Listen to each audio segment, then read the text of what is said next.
Hello everyone, welcome back to another video. I want to talk to you about a couple of things in this video. I'm going to start off with Gaza. Gaza is still facing an immense genocide going on, and the situation is only getting worse in this winter with people in tents. Many of them are ruined, over 1 million people at risk of exposure to very cold weather with lack of proper tents even to live in. And with all of that, Israel adds to the misery by continuing with their genocide and with their barbarism against the innocent civilians, with over 50 people being martyred in the past 24 hours and dozens wounded as well, including an infant that was injured in a strike that Israel carried out on a tent with her mother and father being killed.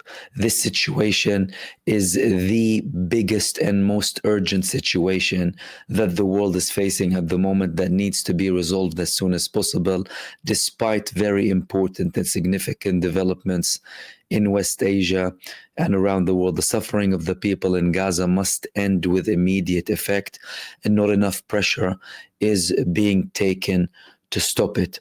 Despite that, there are hopeful things coming out. One of them is the recent report that Qatar is now back in the negotiations. Now, Qatar, several weeks back, they said they would be taking themselves out from the role of mediator simply because they did not see enough seriousness from the Israeli side. And they said, once we see a genuine willingness to continue with the ceasefire, we will go back to mediate and try and get to a ceasefire. And now the fact that they are entering signals that they have seen certain signs when it comes to the prospect of reaching a ceasefire, with representatives from the Palestinian side in Cairo and in Doha, in Iran and in Turkey as well, talking about the prospect of a ceasefire. And one thing that the officials in Qatar also mentioned are that following the election of or voting for President Donald Trump, they sensed more urgency from the United States to reach a ceasefire even before he gets into office. This was published yesterday, that they got the message from the United States that we want this as soon as possible. So this is the hopeful sign when it comes to ending the suffering and tragedy and misery of the Palestinian people who have been facing the most barbaric genocide by a war criminal terrorist state that is committing crimes against humanity, led by a prime minister who is wanted for the ICC for his crimes against humanity. Which leads me to the second thing that I wanted to talk to you about. Of course, the situation in Syria is something developing that is worrying many people. And we've had many intense things taking place in the past day. Well, in Syria, things are developing by the minute. But the most important things that are happening in Syria now, apart from the fact that the opposition now controls almost all apart from the fact that the opposition now controls all of Syria, apart from certain locations that are still controlled by the Syrian Democratic Forces run by the Kurdish movements, are the interferences or strikes that are being carried out by primarily Israel and then by Turkey. And I will give you some of these details alongside the prospect of a clash sometime in the future between Israel and Turkey. So this is the updated map of Syria. As you can see, everything turned green, which indicates that the opposition is now controlling all of the areas that were under Bashar al-Assad's control, even expanding them further to locations that are controlled by Syrian Democratic Forces that are backed by the United States towards the northern eastern part of Syria. The Syrian National Army, part of the opposition, is having clashes between the SDF in certain locations, and they are having successes. And we also have strikes from the Turkish Air Force. So we've had a report of Turkish military carrying out an airstrike on the countryside of Ain Isa and targeting SDF targets in Tawil and al Hayr, in addition to other strikes in the area. Okay. Then we had the SNA, which is part of the opposition, attacking areas that are under control of the Syrian Democratic Forces.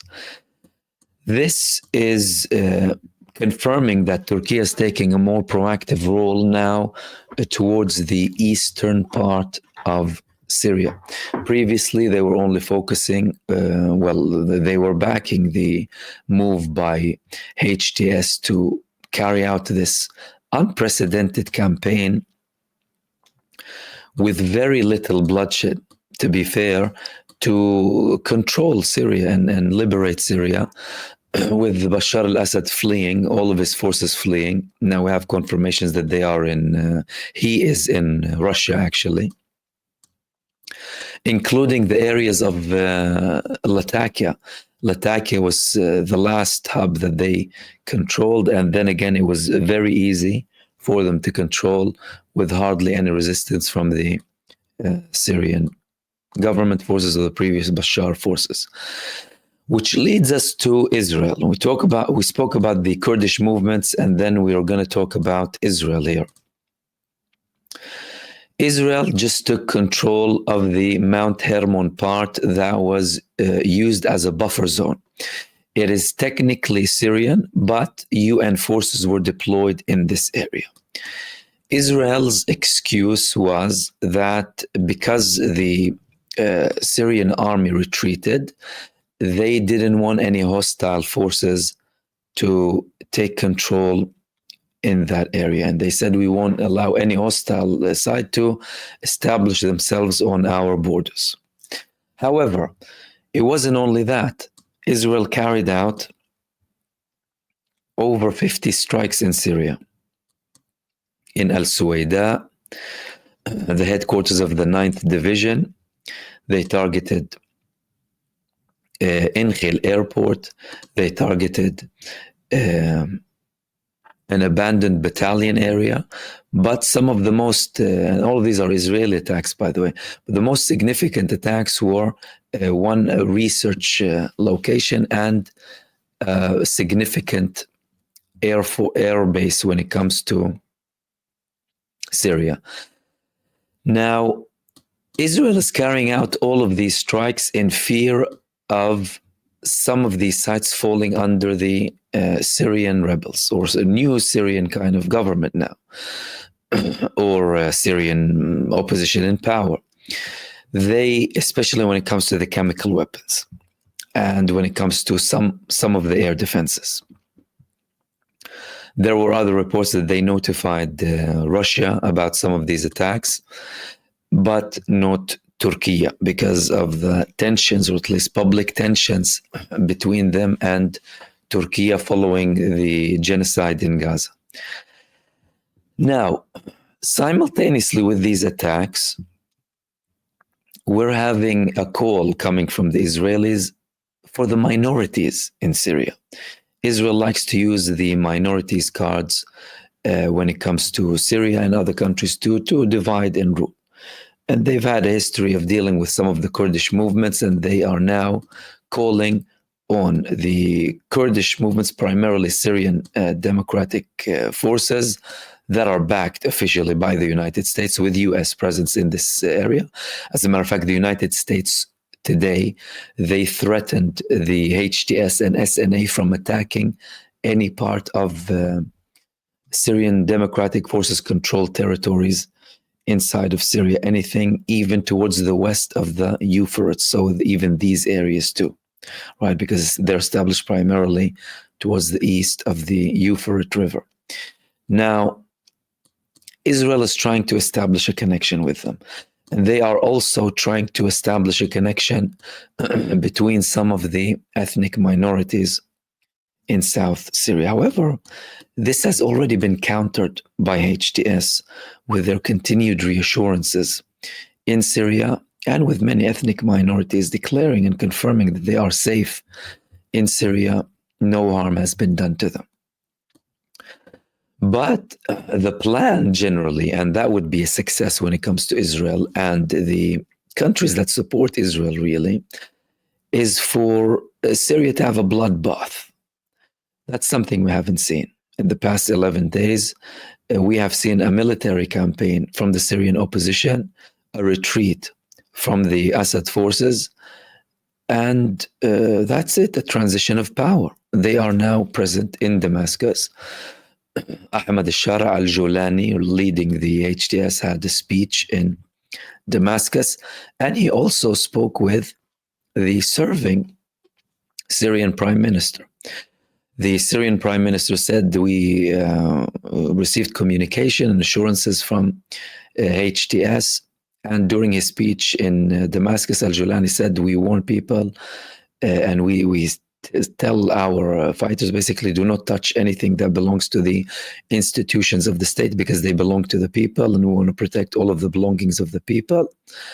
And they're sending more reinforcements to the capital to ensure everything is safe. But they also spoke with the Syrian prime minister that was under Assad. He said, the Syrian prime minister, that him, alongside many other ministers, are still there in their positions, and they are looking to work with anyone that the Syrian people want, clearly showing a high level of diplomacy and openness and pragmatism from both sides, really, which would only serve the Syrian people. The last thing the Syrian people need is instability. And that's the thing that HTS are trying to do with the Kurdish movements too. But you have Israel. You have Israel who's looking for something else. Israel is looking to build alliances. They are an expansionist mass terror entity, and they would have indeed interest in going to Syria. Now, in Israel, there is a level of worry.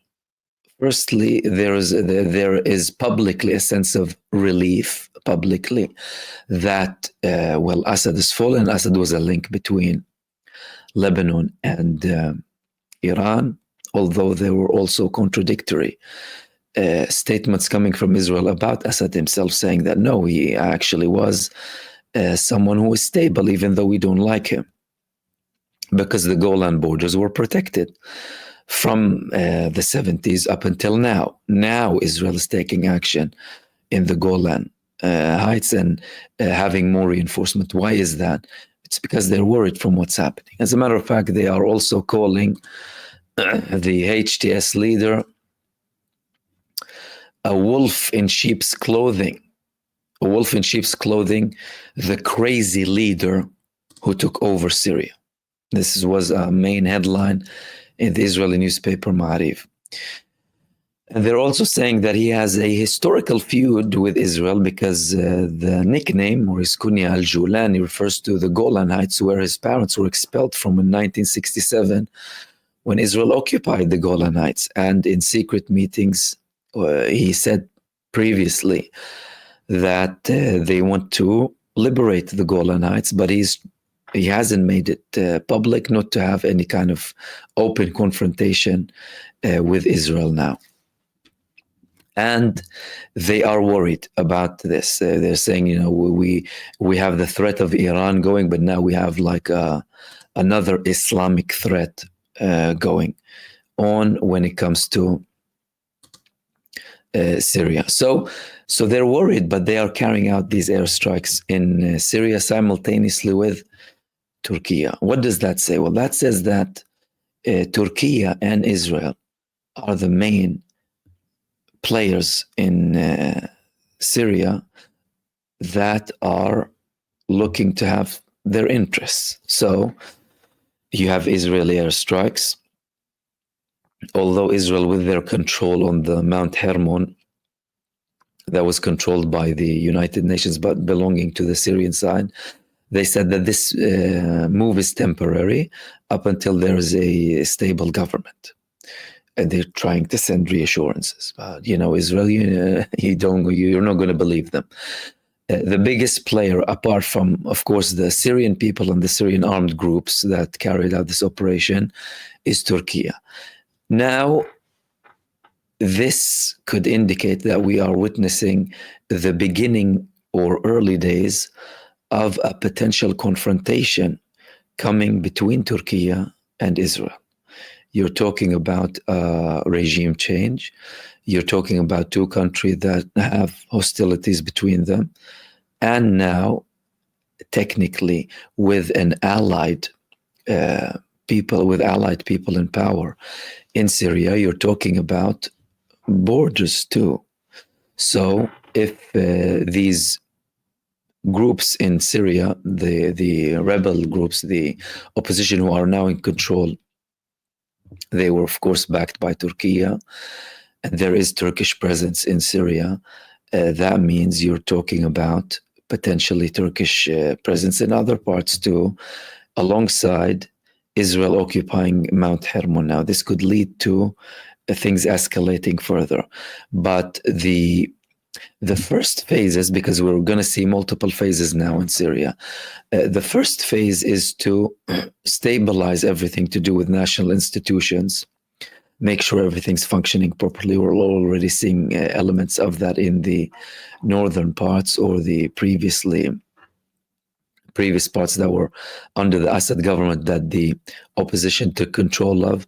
Now it's about the SDF, the Syrian Democratic Forces that are backed by the US.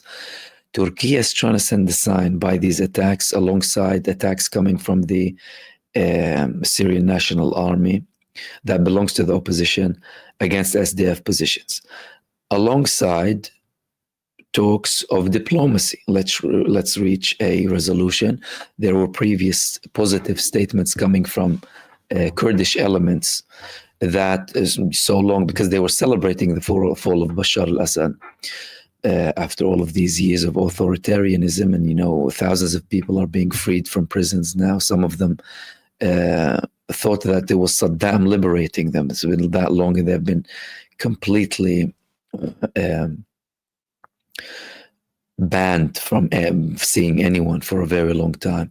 So now they are trying to have this deal alongside an Israeli attempt to build an alliance. Israel is, of course, going to try and play on the minorities thing by having a coalition with some of these Kurdish movements inside of Syria. But the way things are going so far have been to the favor of the Syrian opposition. A massive campaign, not hardly any bloodshed, civilians completely out of the picture. As a matter of fact, they protected the previous Assad forces, who just simply said, we're not going to fight, said everyone who doesn't fight is secure and safe. You can simply return to your homes. And now they even have Latakia under their control. So all that's remaining is to have a solution with the eastern part. So there must be talks, and you should have something that they agree upon for the future united Syria, right? There are, of course, talks about, a federal state potentially, or some sort of further powers to some provinces. That might be a solution. However, all of them need to be under a central government. If that is dealt with, if that situation is dealt with the SDF, the main group in the eastern part of Syria that is officially backed by the United States. I mean, the United States is warning Turkey, SDF, and they're warning Turkey, not the SDF, they're warning Turkey, HTS, and the SNA, Syrian National Army, from conducting attacks on the primarily Kurdish movements in East Syria, because some of them have, other tribes too. If they reach a solution with them, then they've secured everything to confront the Israeli threats. If they don't, that would be something that would work in favor of Israel, because they, alongside the US administration, would be able to capitalize on the situation and have a longer kind of transition period, because so far it has been very evident that things have gone quick. Assad fled, his regime collapsed completely. Of course, Iran withdrew, Hezbollah withdrew. They're now talking as if, that's it. It's a new phase now. And clearly there have been some sort of reassurances or negotiations in the background. There have been reports about secret meetings between HTS and Iran too. And that's why where we're at the moment. But things, of course, are evolving by the minute. So there is a crucial importance to reach a solution with the primarily Kurdish movements in the eastern part of Syria. If we reach that situation, then we could potentially face either a de-escalation, because there is the probability of any new government in Syria having like any sort of like a peace process with Israel or anything of the sort is beyond comprehension, really. And Israel is not even expecting that. What Israel is worried about is a hostile entity replacing Assad, who, well, they declared that they didn't like. That would threaten them with action being taken. That's why they are deploying more and more forces to the Golan Heights now. However, things are evolving, and of course the situation is becoming more clear by the day, by the minute. And in the meantime, these were the main things that I want to talk to you about, and I will see you soon in the next video. Peace, everyone.